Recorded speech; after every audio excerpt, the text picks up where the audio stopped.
resigned to helping my community in a different way by creating employment, by creating entrepreneurs, and the likes thereof. I mean, all the pressure, all the criticism, even the threats you received, has this affected your family life? Yeah, it has. Yeah, it has. It has a lot. Everyone's really concerned about me, but especially my family and friends. But I've told them, you know what? I've changed lanes now. I think I've been doing a lot of humanitarian work in the security and safety field. But I've also been there and I've been teaching people. And if people want to learn and want to take up from where I've left off, they must do so. So I've been around the community, teaching community leaders, teaching business people. I know there's a project that's going on now with Cohesion and VIP, where they're teaching business owners to have their own, inverted commas, work. So I'm just going to, how do I explain this to you? So let me say that you have a supermarket. Mm-hmm. Cohesion VIP is busy training, with the consent of their directors and the owners of the company, training their staff of what to do in an emergency. Fire, evacuation, First aid. Security, first aid, medical. So we are saying before we can get to you, before the police can get to you, you now hold the fort and defend yourself. So you're actually empowering people, right? That is correct. Completely free. From your side, from KZN Yeah. VIP. Well, I know that we are going to levy a fee, but we were doing it for free. But I think now it's costing us a lot of money. But Glenn, more than just security, I mean, you're a serial entrepreneur. And this is the stuff that people don't see, that behind you there's a business side to it. You're also a business leader. And you have various other companies or industries that you're involved in. Yes. So people ask me, hey, Glenn, but why have you got so many different businesses? And tell you a little story of how it happened. When we originally opened Cohesion and VIP Protection Services, I was working alone, and I was working as a close protection officer, which is generally known as a bodyguard. And then because of, I think I have bragging rights for this, because I excelled in what I did, my clients always asked me, hey, but Glenn, can't you just provide me a security guard at your house? And I said, you know what, listen, I'm not a security guard. And I don't do that. Mm. But then, hey, after constant, hammering me with, hey, Glenn, please do this, please do that. And it came from various different people. And that's how the guarding division started. Then as the guarding division grew, we're not a very big guarding division company, no. We choose our clients carefully. We're now 20 years old with Cohesion and VIP Protection. Then we said, okay, what are we missing out? And we realized, hey, every time there was an emergency, and if I was off duty, I responded. I was very highly trained in the police, and I used that training to help me run the business.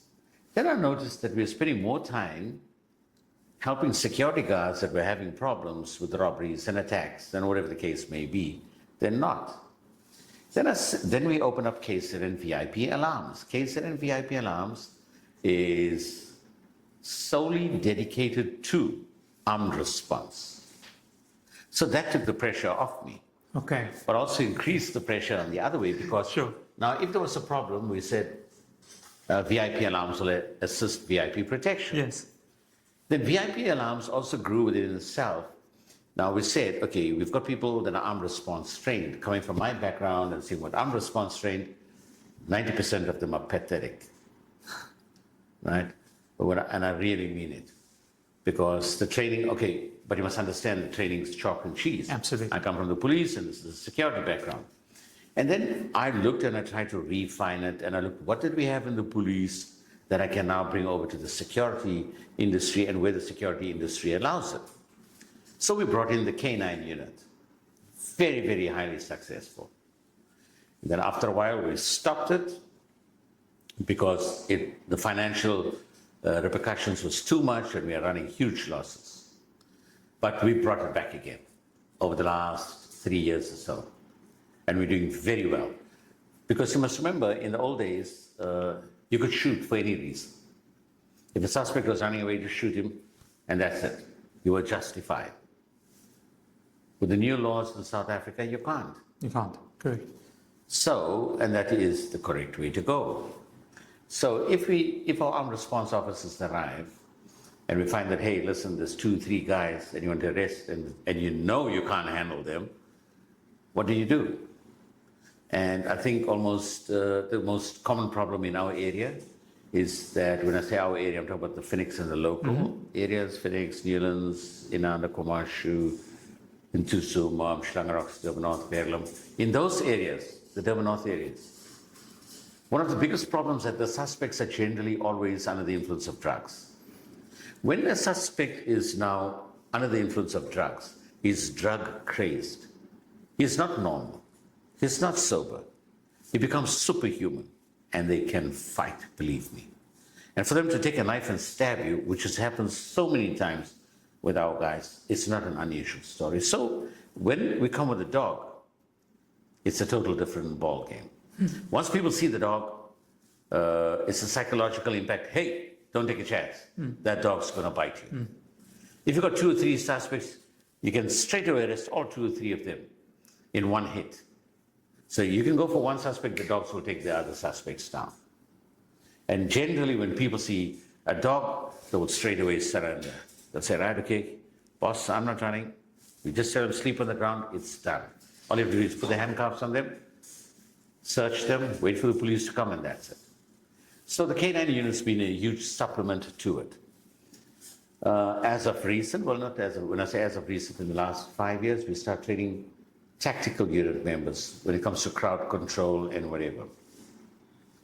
It's something that I got from my riot training days because one of the biggest challenges in the security industry is that mob attacks, looting, strikes, etc.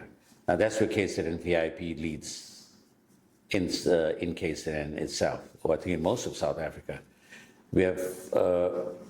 We don't have the, I'm not going to say we have the best, but I'm going to say we have one of the best riot control teams, fully equipped with every single thing that the South African public order policing have, including water cannons, armored vehicles, riot control gear, riot control munitions, drones, you name it. Wow. We also have things that the police don't have.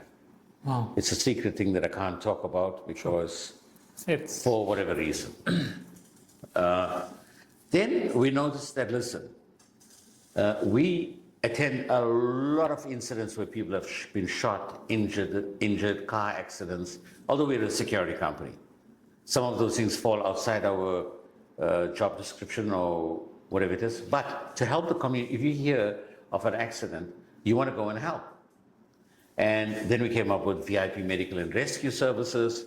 We have 9 ambulances on the road, working very well in the greater Durban areas. And that became a supplement to KZN VIP protection and KZN VIP alarms. And the dog unit. Yeah.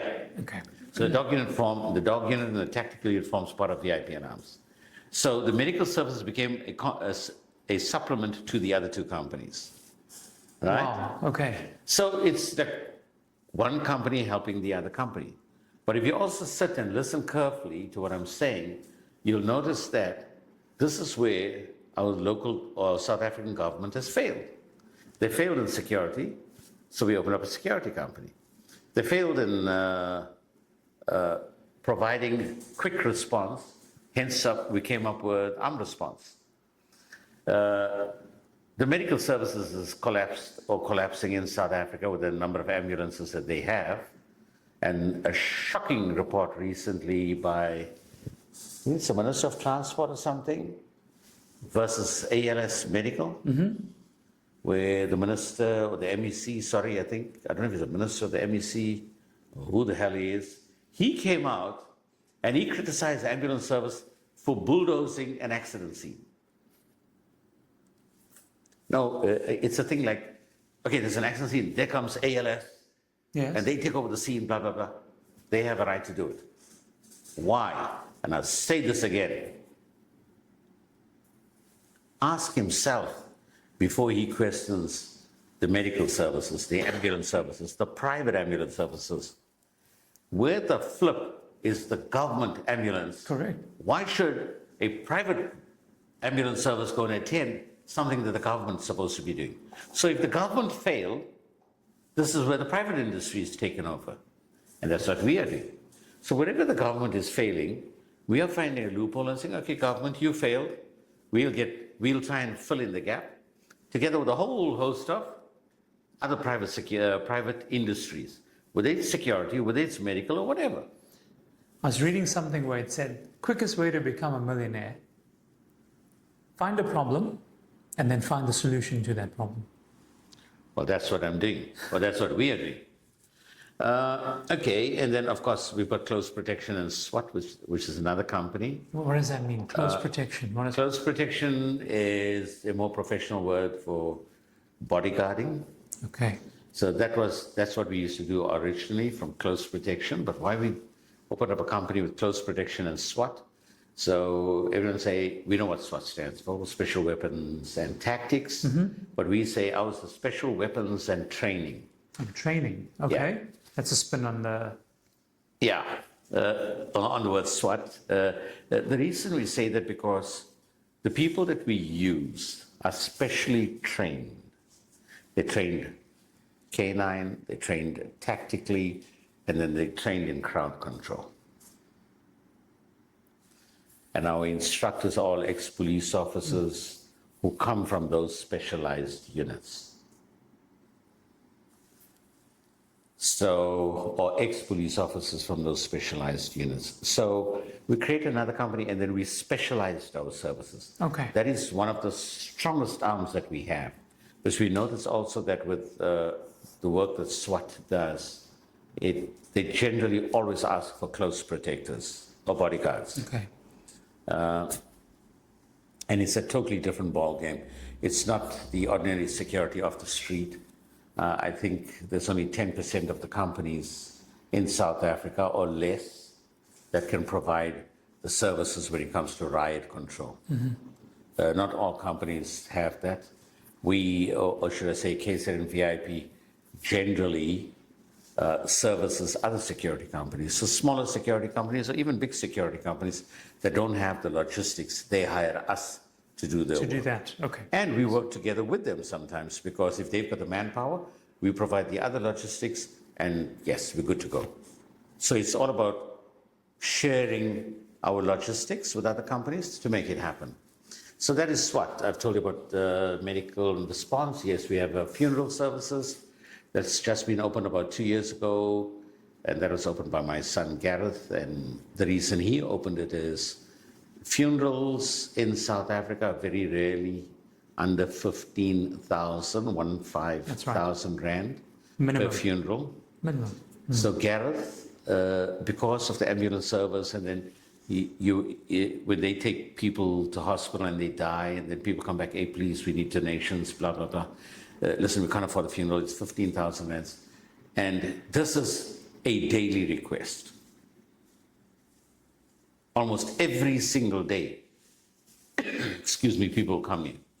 So Gareth said, hey, Dad, I want to open up a funeral service, and I asked him why. Then he told me the problem, I said, go. Gareth charges almost half that price just to accommodate it, and he doesn't make a profit out of it. Excuse me. No profit? He runs his funeral services at no profit. So I think Hindus will say doing seva to the community. Correct, yes. He himself, I think one of the questions, or one of the things that I was telling you earlier on, Yes. was that, but how do you manage to cut the costs so low? You must remember Gareth He's a senior director in the company. He's also a CFO for the group of companies that we have. He owns VIP Medical and Rescue. He owns funeral services. He's also the hearse driver. He drives his own hearse? Yes. Right now, he's supposed to be off with his wife and family, but he volunteers his service to drive that hearse, to cut down the cost, to make sure that the poor people in South Africa or the poor people in the Durban area can have a dignified funeral. Wow. Glenn, that is amazing. That is so commendable. That's his little bit of seva or service to the community, from himself. Yeah. So, and then the good thing is, he's got a driver for his ambulance service, not as a paramedic, I'm talking about that runs his errands. On weekends, they're generally off. And then he asked them if they can volunteer, but I think to volunteer as a hearse assistant, to drive the family car or whatever. Mm-hmm. And the amazing thing is that VIPs, we have such a dedicated team. Members will volunteer and do it free of charge. Whether it's our armed response officers, our tactical officers, anybody that has a driver's license, they'll always tell Gareth, boss, we know you're doing this for free. I will want to come and drive the vehicle. Whether it's the hearse or the family vehicle, that's what they do. So the camaraderie in the company, with our team, with our community, it's just over the moon. And we just hope that it can, improve on whatever we do. So me, myself, I'm just going to see a few companies here. Now that our plate is full, when I say our plate is full, I think I have 3 sons. Oh yes, there's one more company that was opened that we've opened for my sons. It's called VIP Integrated Services. Security is gone. It's not going to. It's gone to the technological age. Everything is electronics. Yeah, it's here, right? Cameras, you name it, everything. No more signing books or anything. No. People are just using facial recognition. They're using biometrics, etc. So Jadesh, who studied electronics and has done very well with KZN and VIP alarms, we've moved him and we've made him open up his own company called VIP Integrated Services that only concentrate on the latest in technology when it comes to security.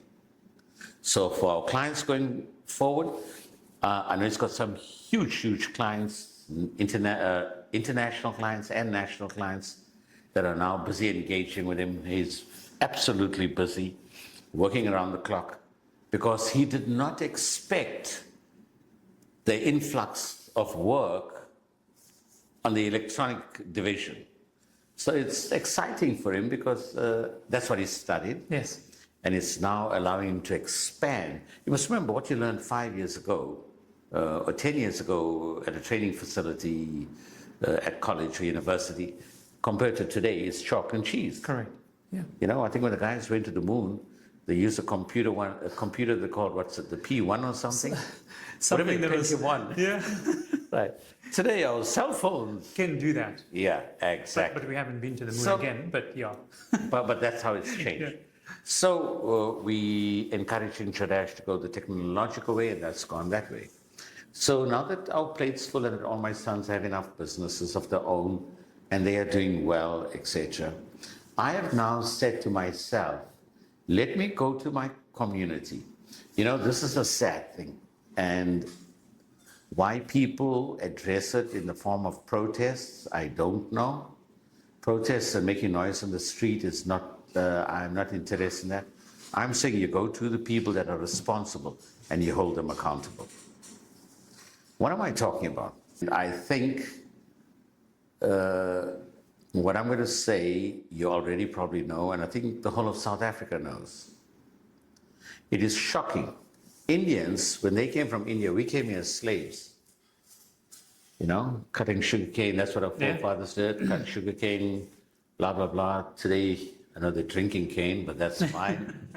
I'm going to say to you, we have not hundreds, we have thousands of Indian graduates who have degrees and diplomas and are sitting at home. And we can use them, right? Not in South Africa. We have two problems. Okay, first of all, me, I don't have a diploma, I don't have a degree, I just have a matric certificate. We have two problems. The first problem, let me pick on the parents of the graduate. The parent of the graduate has spent hundreds of thousands of rands getting the kids to get this so-called diploma or degree. Now that they have it, the government says, no, you're the wrong color, we can't give you a job. Or you can't be admitted to, for those non-graduates, the wannabe graduates, there's no more place for you. Fine. The parents who have spent so much of money still have, and this, I know I'm going to get a lot of rack for this, but I don't care. Our Indian parents are also to blame because you've taken your child, you've given him, you've got him, you think you've educated him by making him go get a degree. You haven't. Your degree is valueless unless it is accompanied by experience. And the reason that I say, you have it in your head, you know what to do. But if you can't do it practically, it's a waste of time. It's a waste of time. If the industry out there, your government in the country that you live says, there's no more work. This is what Indian parents are doing. No, you've got a BCom degree. You should be earning 20,000 rands a month. If someone wants to pay you 19,000 rands a month, don't work, you stay at home. I'll rather feed you and you stay at home. That is what Indian parents are doing. So instead of, I think you and I were chatting about it last week. You mentioned something about the fish. Yeah. So before we go to that, I just want to complete this. This is what I'm saying to not only Indian parents, for if you're a parent and you're guilty of what I'm saying, you must remember when a parent tells his child that, what is this child sitting and doing at home?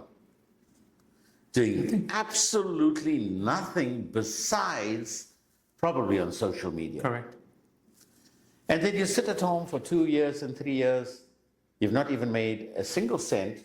Oh, my mom's looking after me, I'm cool, I'm comfortable. An idle mind is the devil's workshop, and that is the thing that takes you to drugs. There you go. Whether it's legal or illegal, because I also want to be happy. I'm leading a bored life, I'm sitting at home, I'm getting nice and fat, my mom and dad's looking after me, I can afford to wear designer clothes, I get everything I need, I've got a car if I need, I can do whatever I want. Absolutely. And me as a child, I'll play with my parents' emotions because I'm an idle man. But the parents are still busy working. Yes, so the parents are going to work, but the child is sitting at home. Qualified. But the parent is also encouraging that. The parent is saying, you have a BCom degree, I expect you to get that kind of money. I expect you to earn, okay, that kind of money. I expect you to go and work from 9 to 5, that's it. But they are not allowing the kids to go and get the experience of what life is all about. Correct. 100%. You know, for me, if you're a BCom student, go wash a car, go earn your money through there, and then learn. Somebody someday will tell you, you know what, you're a BCom student, shame you wash your car. Hey, listen, man, okay, come to my office, go sit and do some other office administration work. And then your employer needs to see and say, hey, you have the potential from washing the car to doing just general admin. Now let me try, okay, whatever you major in with your BCom, let's say accounting.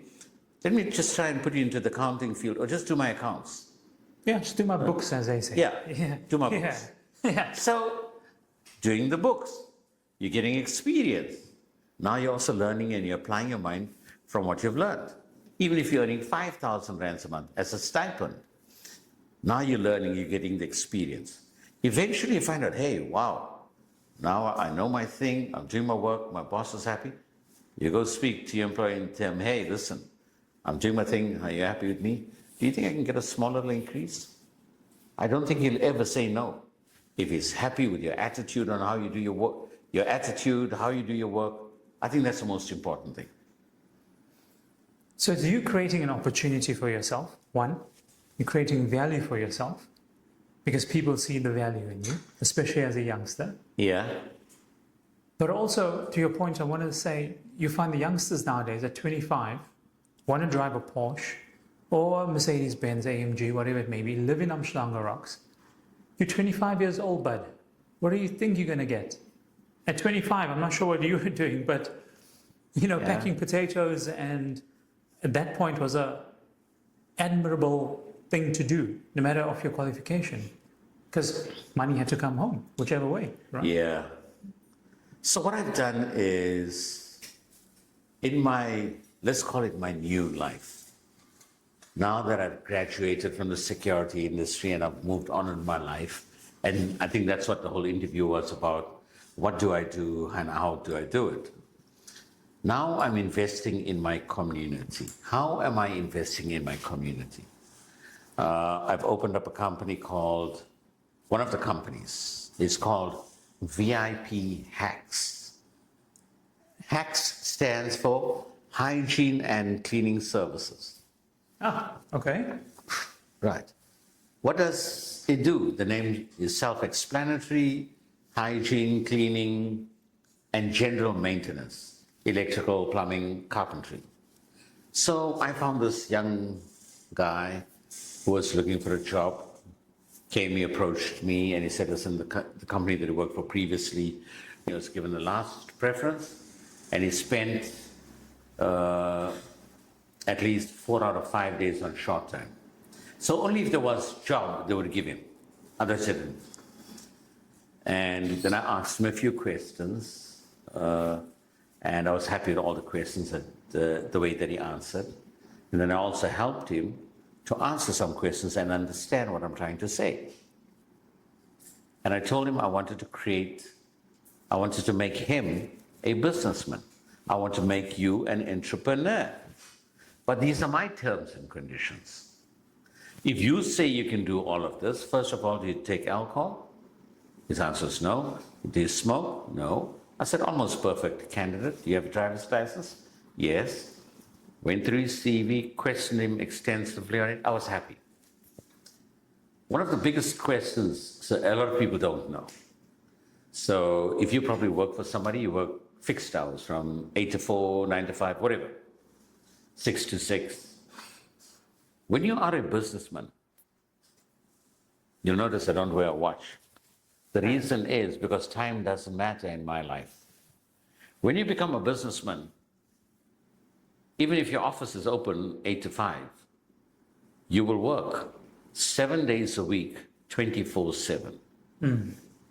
You need to be on call. The reason I say that, when a client calls you, you must be able to answer your phone.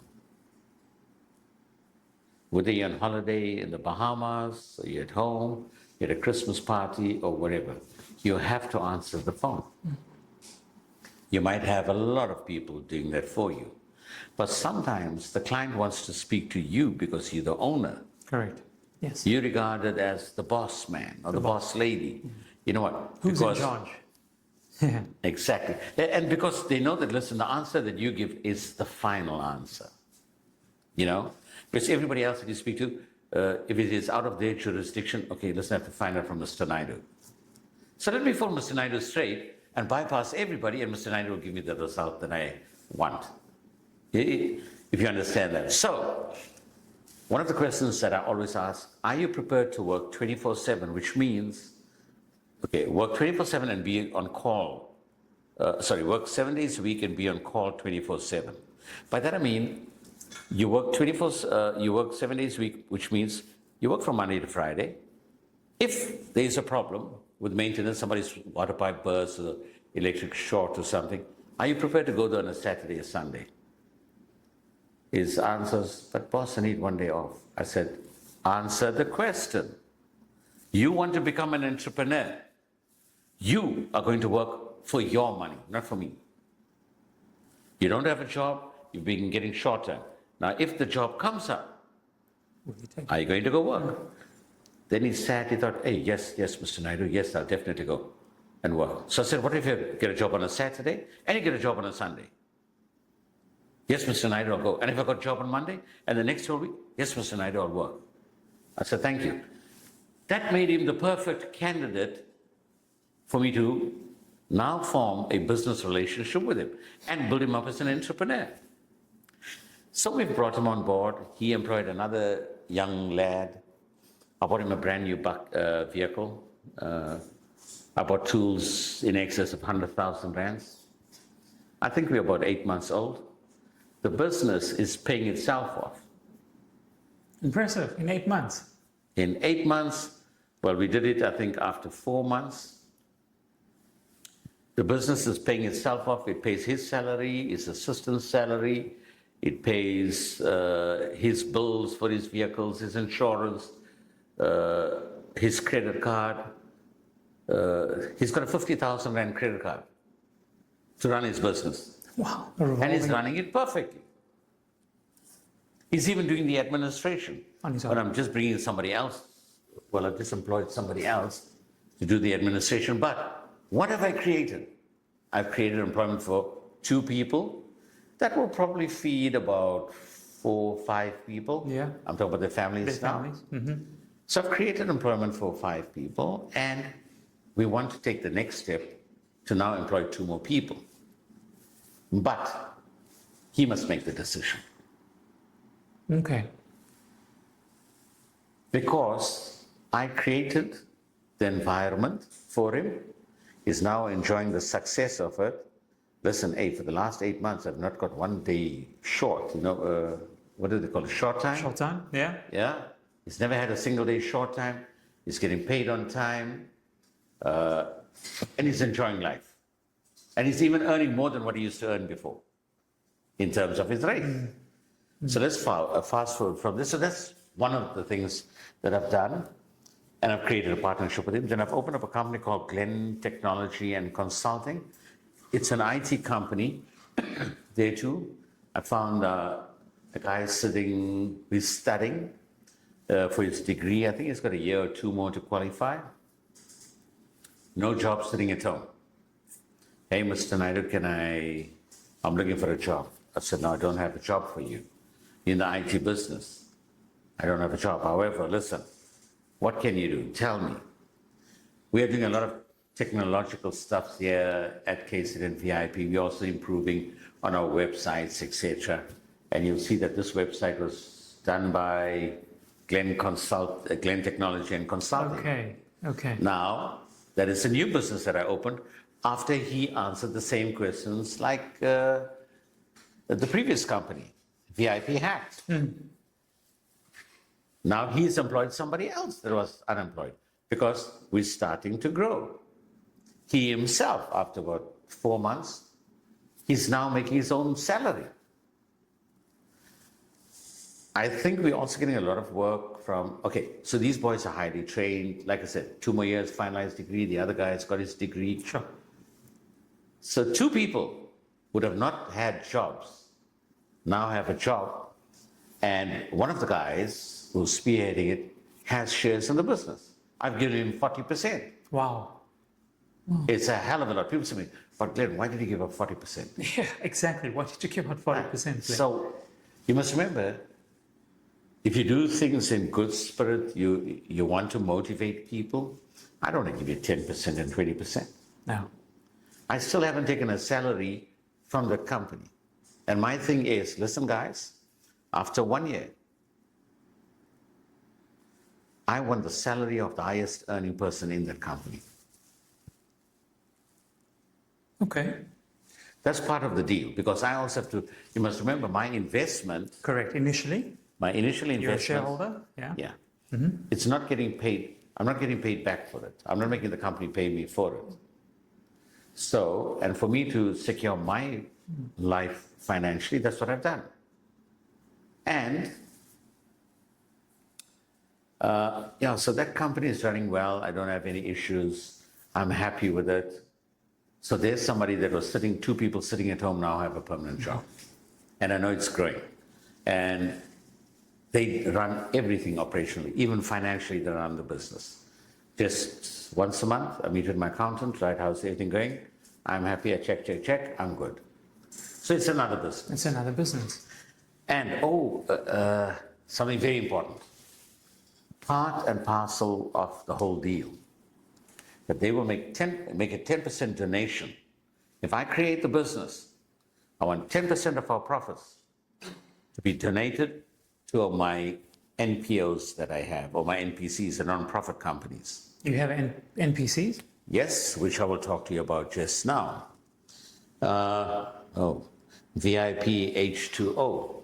VIP H2O on my homestead, which is 15 acres big, in Verulam, north of Durban, and Phoenix. I've got water on my farm. So groundwater that's running underneath my farm. So there's a water table? Yeah. Okay. And we are using a lot of that water for irrigation purposes, where we plant fruits and vegetables that support the VIP food basket. VIP food baskets, one of my NPCs that I've opened, and that project is to grow vegetable as cheaply as possible. And we used to give it out for free until 2021. I could not financially afford it because my finances does not allow me to do it. Now that I'm out of KZN and VIP, I do not get any financial assistance from them. You must remember, after I was forced to resign, or probably get fired from the company, although I founded it. But remember, directors have to make a decision, and I have to respect other people's decision. You must remember the police and CIRA, well, I won't blame CIRA so much, but the police in 2021, they really made it difficult for me out there. And they blackened the name of KZN and VIP. And then the director said, but Mr. Naidoo, you made the video. You put us into disrepute according to the police. I still have to wait for my day in court to prove that I did not put the company into disrepute, and that the police had blackened my name, and that's why I'm out of the job. But notwithstanding that, like I said, I found water. There's a water table underneath my farm, and we're spending 10, 15, 20,000 liters of water a day irrigating the place. And then I sat back and I thought to myself, when I originally bought the farm, I bought it for water because I had the premonition of that we're going to have a huge water crisis in South Africa. We live in sub-Saharan South Africa. Water is a problem throughout the world. And I know at that time we're having a problem with electricity. I said with the electricity shortages, we can still survive, but if we don't have water, we're going to have a problem. So I went to the reverse osmosis system. Our water is very, very good, of a very high quality from what I've been told. So I put in a reverse osmosis machine. My water bottling facility will be operational probably in a week or so. I said, instead of me now just putting the water into the ground, there is so many areas, communities that don't have water. And I said, listen, I have to treat it as a business. Because I'll have to hire a driver, I have to get a code 14 driver. I've converted one of our water trucks, or a water cannon, that's used for crowd control and fighting. We stripped the whole thing, cut the tanks up, recoated them on the inside with specialized paint, marine paint, and food. It's got all the safety measures, so you can carry potable water for drinking in it. And what I've done is I got that available, so we can commute about maybe up to 10,000 liters of water. So if my community has a problem, I can bring 10,000 liters of water. If my truck's filled up, I can bring it and make it available to the community. That is amazing. Right. So there'll be two things.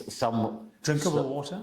Yeah, drinkable water. It's going to go through. It's identical to you buying bottled water, like one of these famous Okay, brands. so it at the goes through shop. that reverse osmosis process, and okay. So we've got two types of water: ordinary bottled water or pure water, and we'll have alkaline water as well.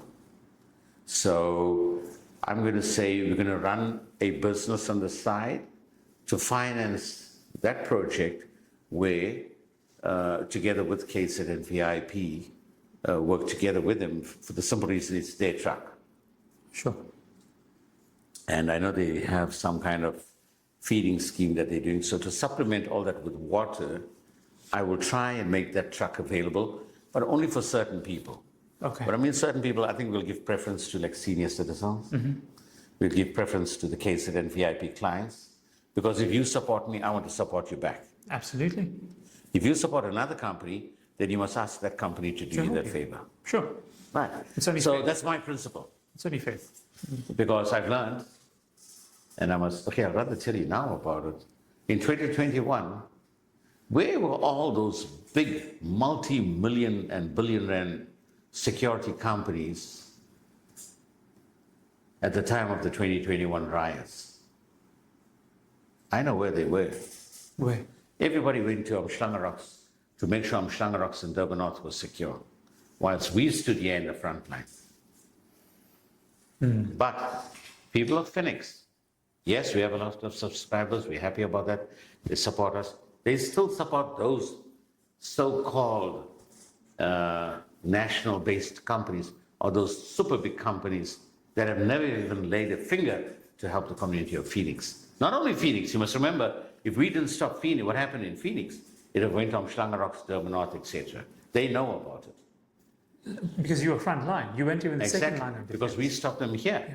And the other thing is, I've already been thanked by a lot of businessmen from Umhlangerocks and Durban North. They called me personally and they said, Glenn, in their offices, they have a cup of tea, coffee, and they thank me for that.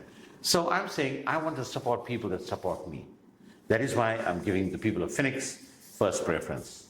So yes, the water is one thing. I have two NPOs, VIP Food Basket, which I've explained through the food, where we grow our own food, and then we're targeting the senior citizens and people with disabilities. Do you take the food to them, or do they come pick their own food? No, so we take the raw vegetables to them. We also send it to a few religious facilities, like temples, etc. But we're targeting senior citizens. So senior citizens have clubs. Yes, correct. Kind of thing. And little social. Yeah. So we try to take it to them. You know, we try to create a relationship with them, and then we go from there. So that's basically VIP Food Basket. And then we have a thing called, I call it PSARC. PSARC is P-E-S-A-R-C. That is Phoenix Substance Abuse Rehabilitation Center. Phoenix Substance Rehabilitation Center. In short form, let's call it a drug rehabilitation center. For the community, for the... Yes, for the community. Sadly, the business community has not come to my rescue after asking for help to build it for the community. So I've dug deep into my pocket. I've taken loans, personal loans, etc. And my drug rehab center is 50% built, as in the superstructure. So I've already built 5. Okay, so the kitchen, the dining hall, and a 10-bedroom unit is gone to roof height. Wow.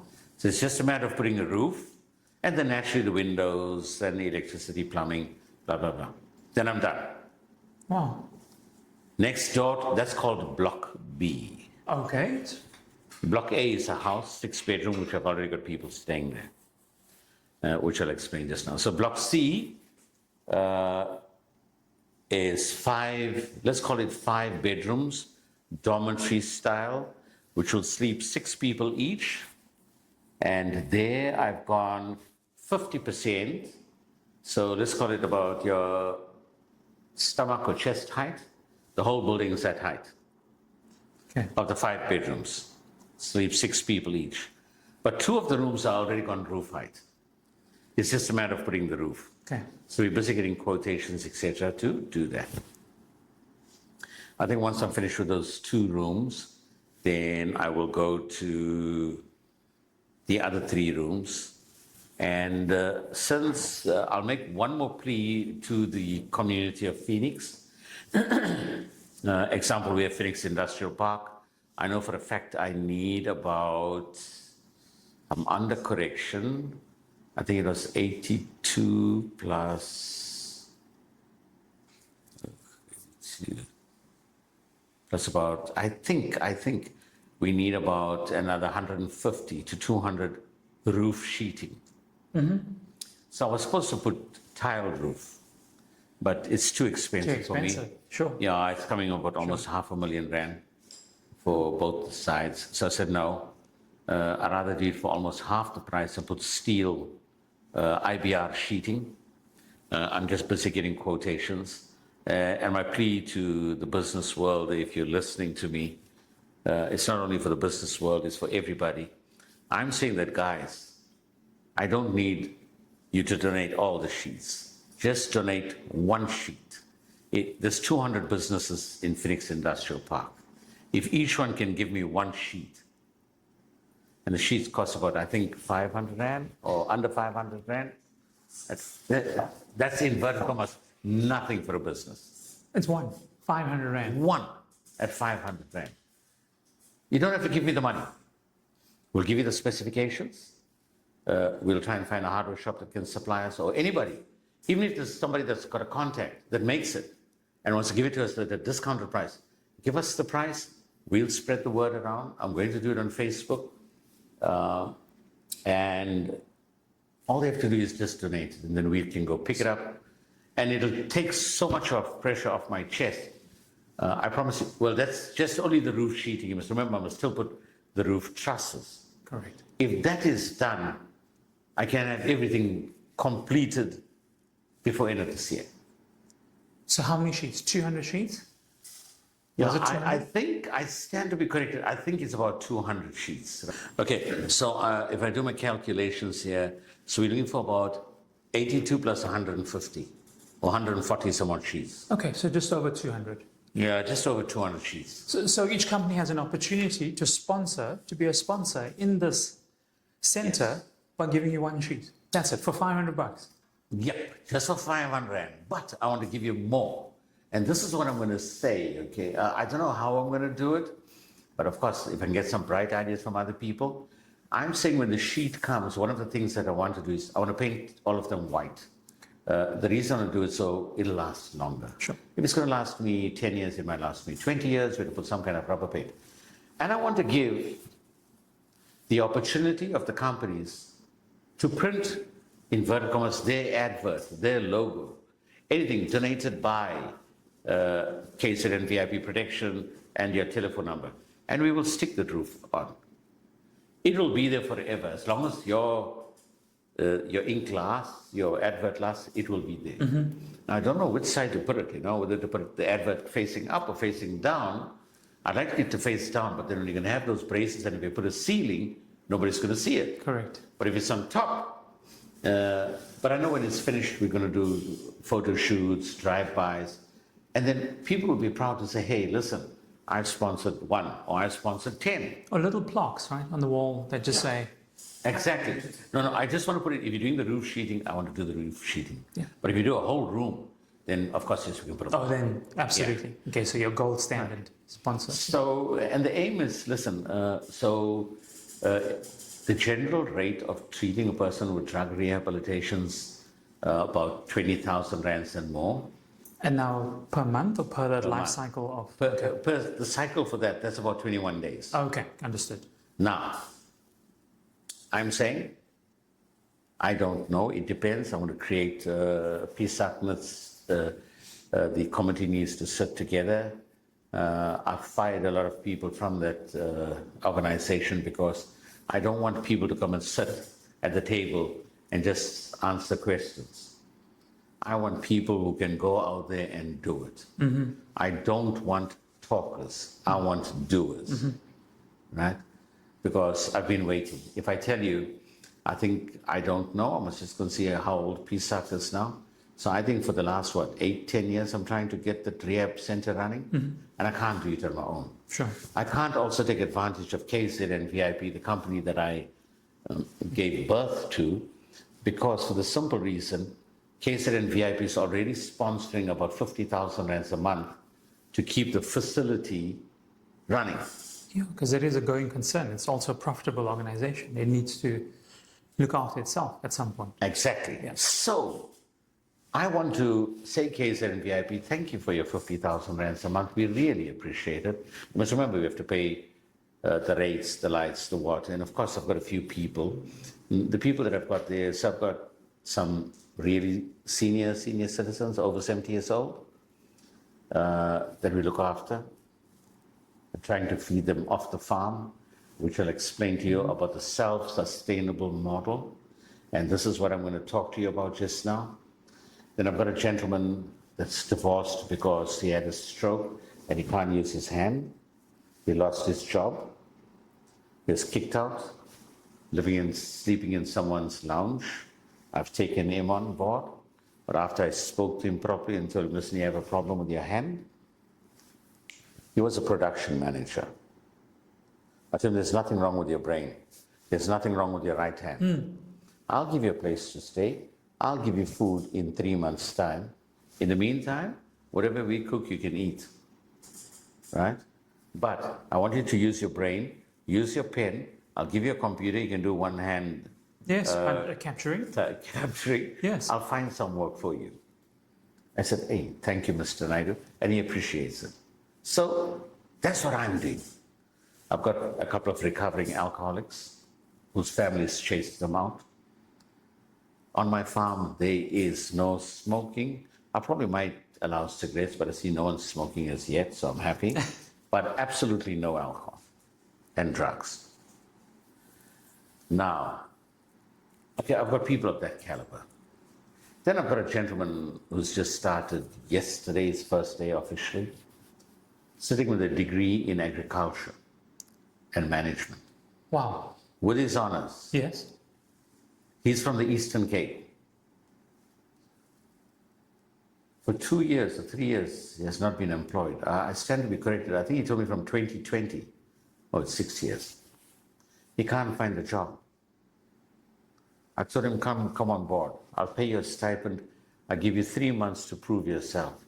Prove to me that you earned the degree properly, you studied, whatever it is. Show me what you can do. Take the farm. So, why am I doing that? First, let me see his capabilities. That's why I say, people have degrees, but what they can do with the degrees, I don't know. True. A lot of people came to KZ and VIP with degrees and they got fired quicker than they thought, because they thought they can come to work and then sit on social media. They thought, no, they can come here to work, and then at the end of the day, this is like mommy or daddy's paradise. You know, we pussyfoot you around. No. Yes. Yeah, we work, and we work hard. Yeah, this It's is the like grind. a military institution. You come here, do your job, and get out. We don't want you to do us favors. If you do us favors, we will never forget you. You'll always be remembered. But we pay you, so do your job. But let's go forward. So Mr. Buntu is on the farm. That's his name. I hope he doesn't get upset that I mentioned his name. I don't think he would. I told him, Mr. Buntu, this farm one day will be yours. When I mean yours, if you run this farm the way I want it, I'm an old man. I want to retire. I want you to tell me, Mr. Naidoo, I only need to see you once a week on the farm to see how I'm improving, or if I'm up to your expectations. Yeah. I told him, if you do that, I'm paying him 2,000 rands a month as a stipend. I said, you must be able to prove to me that I must be able to pay 20,000 rands. Absolutely. I don't have the 20,000 rand, but I'm confident. If you And do I'll this. tell you why I'm confident. You remember the water business? Yes. It's on the farm. You remember the drug rehab center that I'm building? Yes. It's on the farm. The profits earned from all of that. And if he does what I tell him to do, which I'm going to tell you now in a second, then he'll get what he deserves. I've told him I will include a vehicle in that. Right now he gets accommodation and meals for free. So I am going to be breeding domestically the following. We've got broiler chicken. Then we've got, I want to call it Zulu chicken. Yeah. Our chickens that we have in those days we had running around. Yeah. Right. I want to breed that. These are the things that I already have on the farm. So it's broiler chicken, our Zulu chicken. I've got duck. I've got two types of duck. I've got Muscovies and Peking duck. I've got 20 each. I've got 3 goats, which, okay, we'll come to that. I've got 3 pigs, 1 male, 2 females, a born and 2 sows, and they gave birth a couple of weeks ago. One's got 10 babies, the other one's got 4 babies. Okay. Right? I've also got rabbits. So I've got about 30 rabbits. I've got quail, which are breeding very well. I think I've got about more than 50 now over the last few months. What else have I got? Okay, that's, I think, basically it, about 7 of those animals. What is my intention? My intention, I will feed all the people on my farm. Vegetables are, inverted commas, free. Eat how much you want. When it comes to the meat product, the broiler chicken, I've just bought minimal now, like 20 each. So that is for them to eat. And whilst we limit them on the meat products, the aim is to get every single animal that I've spoken to you to have a minimum of 100 each, except the pigs. Okay. Right, because pigs are a lot more, it's a far bigger job. Once upon a time I had 450 pigs. But the purpose of the pigs now will be only, so everything I'm saying, why I want a minimum of 100, when I come to about 100, I'll reevaluate the situation. Reason being, so let's go to rabbits. Once we breed, we've got over 100 rabbits. I can take them to 1,000 within 3 months. Right? I know the breeding cycle and how they work. I've researched and I've studied it on my own. So I'm saying I can now give them meat, rabbit meat, as a source of nutrition or as a meal. I can do the same with quail. I'm doing it now with quail eggs. I'm doing that with chicken eggs. I'm doing that with chicken. Okay, my duck, not yet. I must have my 100 each, then I'll be happy, because that's like a delicacy on its own.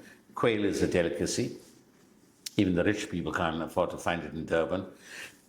But because I'm breeding them so much, so once we feed our tummies, I'm good. I hope by that time, my drug rehabilitation center will be up and running. The drug rehabilitation center must become a client to buy their food from the VIP food basket. And then we have the VIP farm. Yes, correct. So it's a ripple effect, right? Yes. So it becomes a self-sustainable unit where we grow our own thing, whether it's vegetables or meat. We grow it and we feed our people. Those rehabilitants come in. They're not coming in there for free. They're going to pay. And then once we get registered with medical aids, of course, then we'll be getting the big money. Let's call it that way. Yes. But like for people in Phoenix, I don't know. According, if the committee works out, it could be between 5,000 and 7,000 rands a month. So that money will probably just go there for the services of all the different people, you know, the social workers, the doctors, the nurses that's going to be working there. Okay. So the food, that money will also help subsidize the food. Then also the drug rehabilitants and those people that come in, what I'm going to do is we're going to give them projects on the farm. Learn how to breed or look after animal husbandry with all the animals. But you choose the animal that you want. I like rabbits. Okay, great. Come here, we'll teach you everything about rabbits, even how to breed them, right? Someone else can do quail. Somebody else can do duck. Somebody else can do chicken. Somebody else can do chicken eggs. Somebody else can do duck eggs. Somebody can do vegetables, certain vegetable plants, maybe potatoes, onions, and tomatoes. Somebody else can do chilies. Somebody else can do pumpkin. So we want to leave you with a skill. So the Drug Rehabilitation Center is going to be something totally different. My psychologists, psychiatrists, and a lot of doctors have visited the place. They told me, Glenn, we have not seen something like this. It's something different, and they're happy. So we're creating this little pond with water features, a small little park-like facility, that kind of thing. We hope, my wife's Hindu, so I'm hoping to have a small little place for a religious thing where people can go meditate and do yoga. And be out in the open, right? Yeah. It's out in the open. So this yoga thing I want to bring in, I just want to bring that peace and love to the people. Glenn, are you trying to build something that outlives the controversy? Well, listen, if you put it that way, but to me, it's something that I've always wanted to do. I love the outdoors. You can tell me, Glenn, choose from living in a 5-star hotel on the beachfront, or would you like to take a tent or a sleeping bag and go sleep in the Drakensberg Mountains? Yes. I'll take the sleeping bag. Absolutely. I'm that kind of guy. I love nature. I love animals. I think I also want, these would not only for rehabilitants, for the senior citizens. I want to start a feeding club on the farm itself. Let them come and see animals, interact with animals. I've got peacocks. So I've got one turkey. Yeah, I need to get a female. No, I've got a female turkey. Yeah, she's laying eggs, but they're not fertile. Yeah, I didn't know that. So, but it's things that I'm learning. I want to get guinea fowls and that. So yeah, so I just want to make a place of peace and tranquility, but I want to make it self-sustainable. I don't want to go out there with a begging bowl and say, please give me a donation, please give me a donation, please give me a donation. It's absolutely annoying. And I'm telling people, hey guys, I'm not telling you not to do feed the community. I'm not saying don't do that. I'm saying, guys, sit and think. Feed the people differently. It reminded me, if I give you a fish, I've only fed you for one day. But if I teach you to fish, I fed you for life. So that's the legacy I want to leave behind. So once I accomplish my drug rehab center, it's not going to be managed by me. I'll get professional people, manage the drug rehab center, professional people to run the farm, professional people to run the VIP food basket. Then I will retire. 20 years from now, when people look back and they look at Glen Naidoo, do they want to see Glen Naidoo as the security boss, the controversial figure, or the community builder? What would you? Well, I think if you're just talking about the general Indian community, the scar that will never leave them, and it's ingrained in our body, and it's gone through our children, and it's probably going to go through our grandchildren. What happened to us in 1949 and 84, 85? 84. 84. So I'm going to say in 2021, although this was not a direct attack on Indians, it was an attack on the businesses, and then it fell onto, listen, if we can go and attack the businesses, we can attack the Indians and try and take the homes again. the security company that stopped them, the people that stopped them, the people that were reassured, listen, KZN VIP will stand with you. The man that never slept for 3 or 4 days and drove round and round and round Phoenix, day and night, ensuring that the community was safe. I don't think people are going to forget They're that. going to forget. I don't think that will ever be forgotten. It's the community that stood. No, don't get it wrong. Don't think KZN and VIP stood in the front line. Okay. Yes, we were there, but it was the community that stood.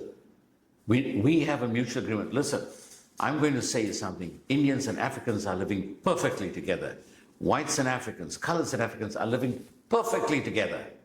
It is only the criminal element that is creating racism and hatred between the people. I don't want to go back to apartheid. Sure. I don't want to go back to racism. I'm sick and tired of it, etc. I am a human being. First, let's look after our race, the human beings. We've got bigger problems as life goes on. There'll always be racism. One person will cause the racism problem and make that utterance that's going to create a problem that's going to affect millions. I get angry and upset. My blood boils. But I can't blame one person for what a million other people think not. So the thing about the security thing, about Glen, the controversial security company owner or the controversial security man, is one thing I don't think people will forget. Then about me rebuilding or trying to grow my community. I'm not looking for color. I'm looking for my community first as people from Phoenix.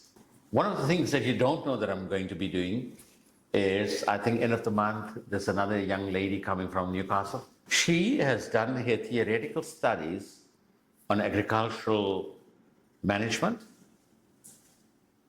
She's done a diploma, but she hasn't done a practical. Okay, so she needs a practical experience. Yes. We are bringing her to my farm, probably or possibly free of charge. If NAFSAS pays her her stipend, then I told them the stipend can be donated to VIP Food Basket. We will give her accommodation, we'll give her free food, and she's got a place to be trained. How's that? Now, I am creating a facility, and the poor lady is coming from Newcastle, right? Newcastle. Yep. And I've got another 2 students from Eastern Cape that are waiting to come. But also I don't have the accommodation for them. So I have the accommodation for the one lady, but then my accommodation is full. So if I get those roof sheetings, whilst it'll take me a long time to get my license, but I don't think I'll fill my... Okay, so I'm going to make my rehabilitation 5-star. Okay? A rehabilitation man unit that I want to create for students. AFSAS pays me. I don't want him to pay me. I don't need the money. They must pay the facility, VIP Food Basket or the VIP Farm. If they pay the NPO, because if Mr. Boone will be doing the training for them, like I said, he's qualified, he's got his honors. If he does the training, then it's done. It's a done deal. When I say it's a done deal, train the people, the money that he gets from there can pay his salary, can maybe put a few more roof sheetings or build a new room for more students to come over. I've already subdivided a portion of the farm into 10 plots, so each student can have their own plot. They can learn everything. I'm paying out of my pocket for the irrigation system. It cost me more than 100,000 rand. Fencing for the property. Yeah, so that's it. That's Glen.